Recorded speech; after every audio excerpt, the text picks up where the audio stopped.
கர்நாடகாவில் நாளை மறுநாள் முதல் காலவரையற்ற லாரிகள் வேலைநிறுத்தம் நடைபெறுவதால் தமிழக லாரிகள் அங்கு செல்ல வேண்டாம் என்று தமிழ்நாடு லாரி உரிமையாளர்கள் சம்மேளனம் கேட்டுக் கொண்டுள்ளது.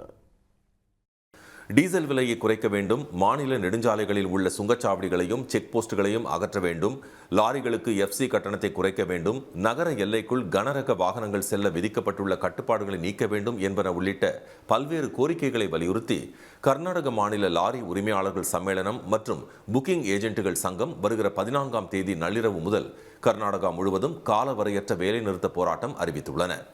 இதுகுறித்து தமிழ்நாடு மாநில லாரி உரிமையாளர்கள் சம்மேளன தலைவர் திரு தன்ராஜ், செயலாளர் திரு ராமசாமி ஆகியோர் வெளியிட்டுள்ள அறிக்கையில் தமிழக லாரிகள் எதுவும் கர்நாடக மாநிலத்திற்கு நாளை மறுநாள் முதல் செல்ல வேண்டாம் என தெரிவித்துள்ளனர். மேலும் கர்நாடகா வழியாக வேறு மாநிலங்களுக்கு செல்லும் லாரிகளும் நாளை மறுநாள் முதல் போராட்டம் முடியும் வரை கர்நாடகா வழியாக செல்லாமல் மாற்று வழியில் பாதுகாப்பாக செல்ல வேண்டும் என்றும் கேட்டுக் கொண்டுள்ளனர். உடனுக்குடன் செய்திகளை தெரிந்து கொள்ள சன் நியூஸ் பெல் ஐகானை கிளிக் பண்ணுங்க.